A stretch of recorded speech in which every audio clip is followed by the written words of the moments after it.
நாம் நமது இந்திய குடியரசுத் தலைவரை பற்றி பார்ப்போமா?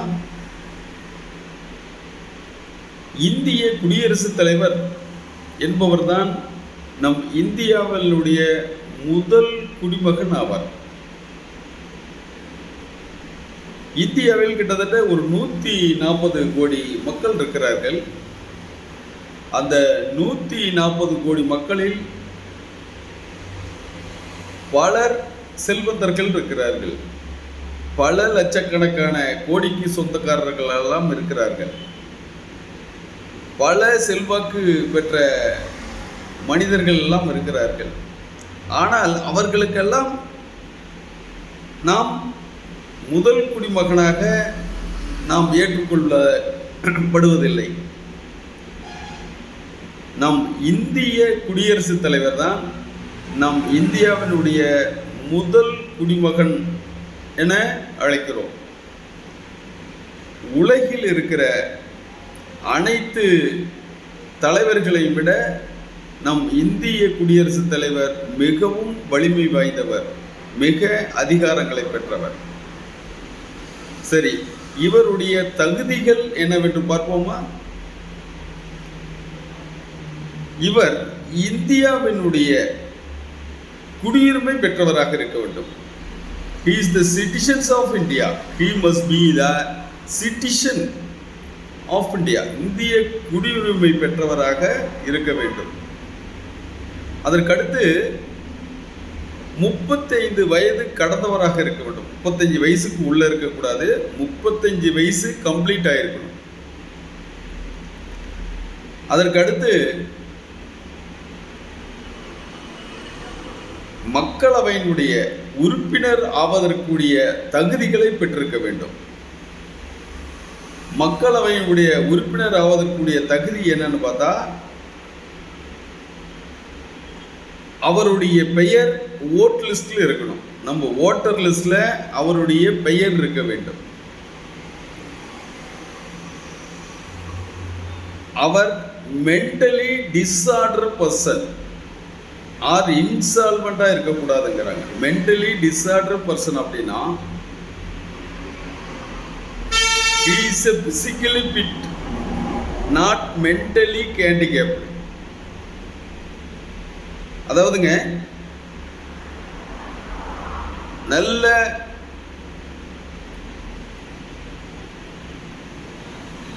திறமை வாய்ந்த அப்படின்னா பிசிக்கலி ஃபிட், மென்டலி ஹேண்டிகேப்ட் அப்படிங்கிற சொல்ற மாதிரி அவர் ஒரு பைத்தியக்காரனா இருக்கக்கூடாது. அதுதான் மென்டலி டிஸார்டர் பர்சன் சொல்றாங்க. அப்புறம் ஒரு கடன் வாங்கிவிட்டு அரசு துறையினமோ தனியார் துறையினமோ ஒரு கடன் வாங்கிவிட்டு அந்த கடனை கட்ட முடியாமல் இன்சால்வெண்ட் ஒரு கோர்ட்டு மூலமாக நமக்கு கடன் கட்ட முடியவில்லை அப்படின்னு ஒரு மஞ்சள் நோட்டீஸ் கொடுப்பாங்க. அவரை திவாலானவர்கள் என அழைப்பார்கள். அது மாதிரி இன்சால்வெண்டா இருக்கக்கூடாது. அப்புறம் ஒரு குற்றம் புரிந்து ஒரு குற்ற நடவடிக்கையில் ஈடுபட்டு நீதிமன்ற தண்டனை பெற்றவராக இருக்கக்கூடாது. நீதிமன்ற தண்டனை அப்படின்னா 2 வருடத்திற்கு மேல் நீதிமன்ற தண்டனை பெற்றவராக இருக்கக்கூடாது. இவர் ஒரு அரசு ஊழியராக இருக்கக்கூடாது. அரசு ஊழியர் அப்படின்னா மத்திய அரசோ அல்லது மாநில அரசோ அல்லது உள்ளாட்சி அரசோ அந்த லாபம் பெறும், ஊதியம் பெறும் பதவிகளில் இவர் இருக்கக்கூடாது. அப்புறம் நாடாளுமன்ற 2 அவையில் இருக்கிற லோக்சபா ராஜ்யசபா சட்டமன்ற உறுப்பினர்கள் இது போன்ற எந்த பதவியும் இவர் வகிக்கக்கூடாது. அவ்வாறு பதவி வகித்தால் இவரை குடியரசுத் தலைவராக தேர்ந்தெடுக்கப்படும் போது அந்த பதவி நாடாளுமன்ற உறுப்பினர் பதவியோ அல்லது சட்டமன்ற உறுப்பினர்கள் பதவியோ அல்லது வேறு எந்த பதவி வகித்தாலும் அது ஆட்டோமேட்டிக்காக அந்த பதவி காலியாகிவிடும். இது போன்ற ஒரு தகுதிகள் இவருக்கு இருக்க வேண்டும். அதற்கு அடுத்து இவர் எவ்வாறு தேர்ந்தெடுக்கப்படுகிறார்? இவருக்கு ஒரு ஸ்பெஷல் சிஸ்டம் இருக்கு. ஸ்பெஷல் எலக்டோரல் சிஸ்டம் இவருக்கு இருக்கு. ஒரு எலக்டோரல் காலேஜ் மூலமாக, எலக்டோரல் காலேஜ் அப்படின்னா நாடாளுமன்ற தேர்ந்தெடுக்கப்பட்ட நாடாளுமன்ற உறுப்பினர்கள், நாடாளுமன்ற உறுப்பினர்கள்னா ராஜ்யசபா லோக்சபா ரெண்டனுடைய தேர்ந்தெடுக்கப்பட்ட உறுப்பினர்கள், தேர்ந்தெடுக்கப்பட்ட அனைத்து சட்டமன்ற உறுப்பினர்கள், அனைத்து மாநிலங்கள் இருக்கிற தேர்ந்தெடுக்கப்பட்ட சட்டமன்ற உறுப்பினர்கள், அனைத்துல 2 யூனியன் பிரதேசங்கள், புதுடெல்லி, டெல்லி, புதுச்சேரி, இதில் மட்டும்தான் அந்த சட்டமன்ற உறுப்பினர்கள் இருக்காங்க. அந்த சட்டமன்ற உறுப்பினர்கள் இவங்க 1992 70வது சட்ட திருத்தத்தின் கீழ் 1995 இருந்து இந்த நடைமுறை வருது. அதுக்கு முன்னாடியெல்லாம் இந்த யூனியன் பிரதேசத்தில் இருந்து தேர்ந்தெடுக்கப்பட்ட சட்டமன்ற உறுப்பினர்களுக்கு குடியரசுத் தலைவரை தேர்ந்தெடுக்கும் உரிமை கிடையாது. இதெல்லாம் கரெக்டாக மென்ஷன் பண்ணுங்க. 1992 70வது சட்ட திருத்தத்தின்படி இந்த டெல்லி, புதுச்சேரியில் இருக்கிற யூனியன் பிரதேசங்கள் இருக்கிற சட்டமன்ற உறுப்பினர்கள் குடியரசுத் தலைவரை தேர்ந்தெடுக்க வழிவகை செய்தது. அது எப்பொழுது அமலுக்கு வந்துச்சுன்னா 1995 இது அமலுக்கு வந்தது அப்படின்னு சொல்லணும். இப்போ தேர்ந்தெடுக்கப்பட்ட சட்டமன்ற உறுப்பினர்கள், தேர்ந்தெடுக்கப்பட்ட யூனியன் பிரதேசத்தில் இந்த டெல்லி, புதுச்சேரி உறுப்பினர்கள், தேர்ந்தெடுக்கப்பட்ட நாடாளுமன்ற உறுப்பினர்கள். இப்போ தேர்ந்தெடுக்கப்பட்ட நாடாளுமன்ற உறுப்பினர்கள் அப்படின்னா ராஜ்யசபாவில் 12 பேர் தேர்ந்தெடுப்பாங்க, லோக்சபாவில் 2 பேர் தேர்ந்தெடுப்பாங்க. அந்த அவங்களுக்கெல்லாம் குடியரசுத் தலைவரை தேர்ந்தெடுக்கும் உரிமை கிடையாது. அந்த 12 பேர் யாருன்னா கலை, இலக்கியம், அறிவியல், பொருளாதாரம், சமூகவியல், இது மாதிரி ஒரு 12 துறைகளில் மிகவும் பிரசித்தி பெற்ற, மிகவும் புலமை வாய்ந்த ஒரு வல்லுநர்களை, டிஸ்டிங்விஷ்டு பர்சன் அவங்கள சொல்லுவாங்க. சிறப்பு வாய்ந்த அந்தந்த ஃபீல்டில் அவங்க ரொம்ப டானுன்னு சொல்லுவாங்க. அது மாதிரி நிறைய பிஹெச்டி வாங்கியிருப்பாங்க, நிறைய அதில் நிபுணத்துவம் பெற்றவர்கள் இருப்பாங்க. அது மாதிரி அறிவாளிகள் எல்லாம் இந்த பப்ளிக் எலெக்ஷனில் போட்டிட்டு ஜெயிக்கிறதுக்கு வரமாட்டாங்க. அவர்களுடைய அறிவும் வேண்டும், அவர்களுடைய புலமையும் நமக்கு வேண்டும் என்பதனால் அந்த 12 பேர்த்த குடியரசுத் தலைவரை நியமிப்பார். அந்த 12 பேருக்கு குடியரசுத் தலைவரை தேர்ந்தெடுக்கும் உரிமை கிடையாது. அதுக்கு அடுத்து மாநிலங்களவையில் 2 பேருங்க, ஆங்கிலோ இண்டியன்ஸ். சரத்து 331 படி 1600 வணிகம் செய்ய வந்த ஆங்கிலேயர்கள் அப்படியே கண்டினியூவா 1600 1947 இந்தியா சுதந்திரம் பெறும் வரை இந்தியாவிலேயே அவர்களுடைய நிறைய குடும்பங்கள் இருந்தாங்க.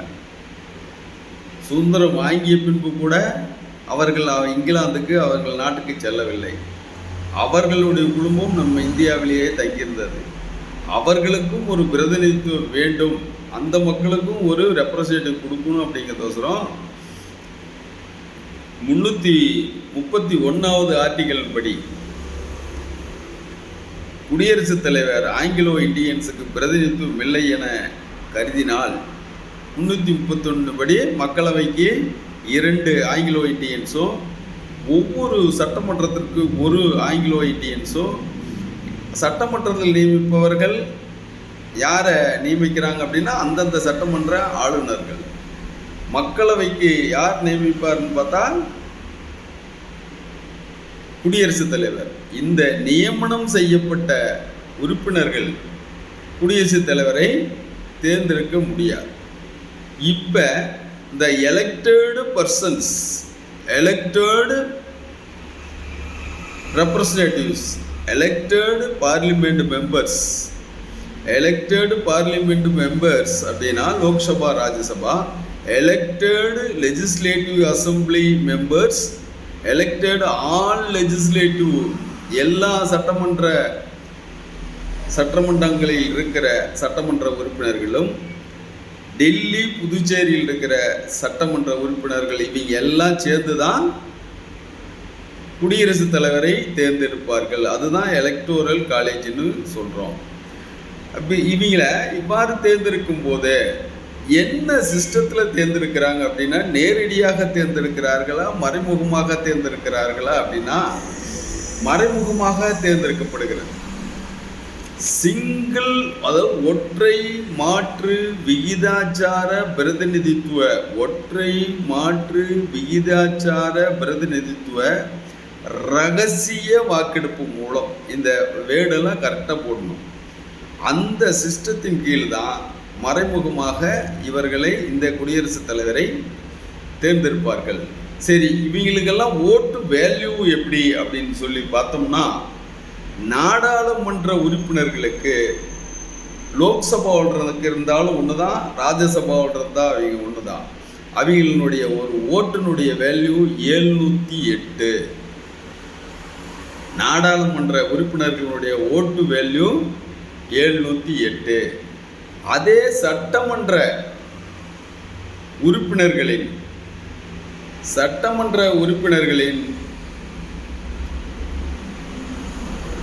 ஓட்டு வேல்யூ எவ்வளோன்னு பார்த்தா, அந்தந்த மாநிலங்களில் அந்த ஓட்டு வேரியேஷன் ஆகும்.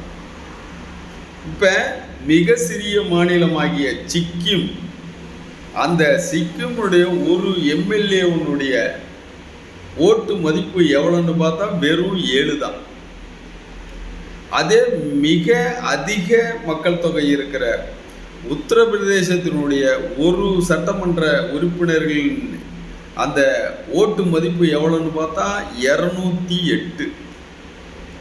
அதே நம் தமிழ்நாட்டினுடைய சட்டமன்ற உறுப்பினர்களினுடைய ஒரு எம்எல்ஏவுடைய ஓட்டு மதிப்பு எவ்வளோன்னு பார்த்தா 176. இது போன்று சட்டமன்ற உறுப்பினர்களுடைய தேர்ந்தெடுக்கப்பட்ட சட்டமன்ற உறுப்பினர்களும் தேர்ந்தெடுக்கப்பட்ட நாடாளுமன்ற உறுப்பினர்களும் சேர்ந்து தான் மறைமுகமாக விகிதாச்சார, ஒற்றை மாற்று விகிதாச்சார பிரதிநிதித்துவ ரகசிய வாக்கெடுப்பு முறையில் இந்த குடியரசுத் தலைவரை